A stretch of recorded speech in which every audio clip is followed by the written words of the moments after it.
Et si un simple poème pouvait devenir une révolution?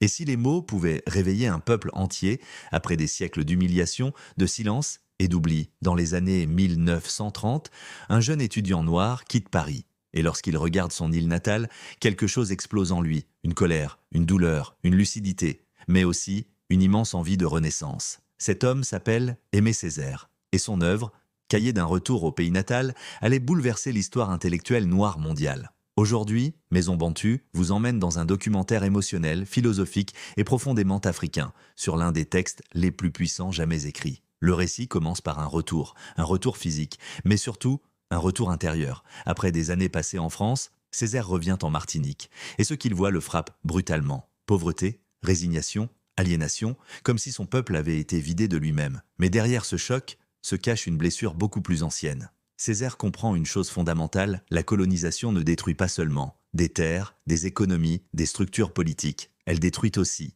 la mémoire, l'identité, la confiance collective. Et ce qu'il décrit est bouleversant. Des hommes qui survivent sans croire en eux-mêmes. Des peuples qui ont appris à se regarder avec les yeux du colonisateur. Mais au lieu de se taire, Césaire décide de transformer sa douleur en feu. Cahier d'un retour au pays natal n'est pas un poème calme, c'est un cri. Un cri contre le racisme, la domination, l'humiliation, l'effacement culturel. Chaque phrase semble brûler, chaque image frappe comme une vague, et soudain, la poésie devient une arme politique. Mais le plus incroyable, c'est que ce texte ne parle pas uniquement de la Martinique. À travers son île, Césaire parle en réalité de tous les peuples noirs dispersés par l'histoire. Afrique, Caraïbes, diaspora, descendants d'esclaves, il parle des chaînes visibles, mais aussi des chaînes mentales. Et cette dimension donne au texte une portée immense. Mais alors, comment reconstruire un peuple blessé? Césaire devient l'un des grands fondateurs d'un mouvement historique, la négritude. Attention, ce n'est pas un rejet du monde, c'est une réaffirmation de dignité. Une réponse à des siècles où l'on disait aux Noirs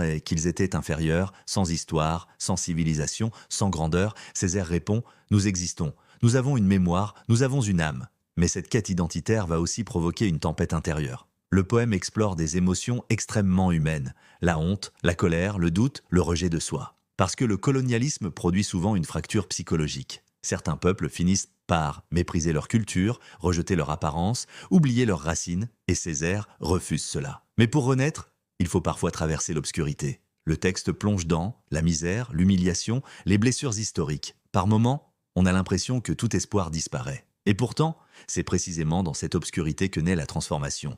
Car au fond, Césaire prépare une renaissance. Petit à petit, le poème change de ton. La colère devient énergie, la douleur devient conscience. Et Césaire affirme une idée gigantesque: le peuple noir doit redevenir acteur de son destin, pas simple spectateur de l'histoire écrite par d'autres. Mais cette renaissance passe aussi par l'Afrique.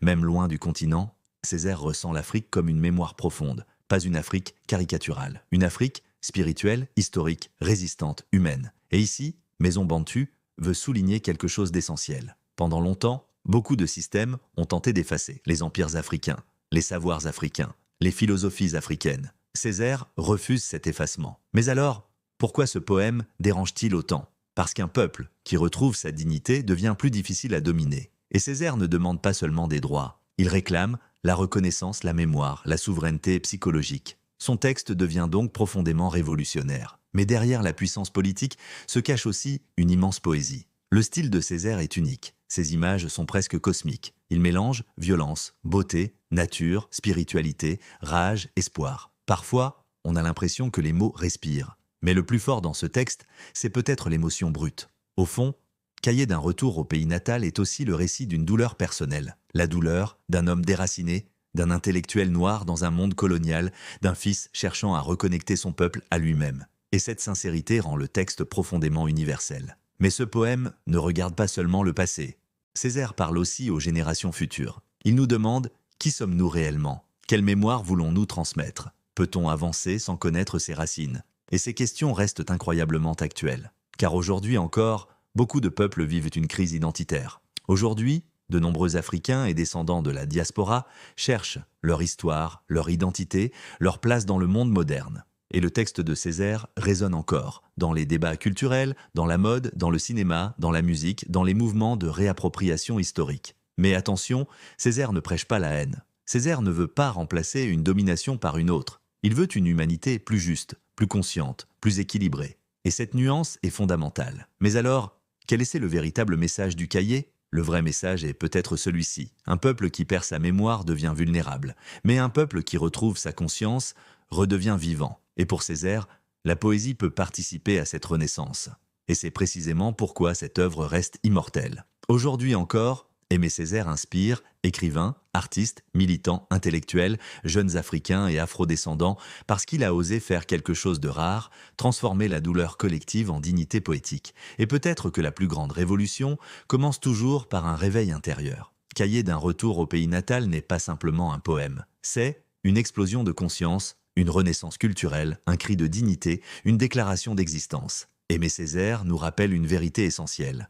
Un peuple qui retrouve ses mots retrouve aussi une partie de son âme. Si cette vidéo vous a touché, abonnez-vous maintenant à Maison Bantu, parce que nos histoires ne sont pas seulement des souvenirs, elles sont aussi des armes de mémoire pour construire l'avenir.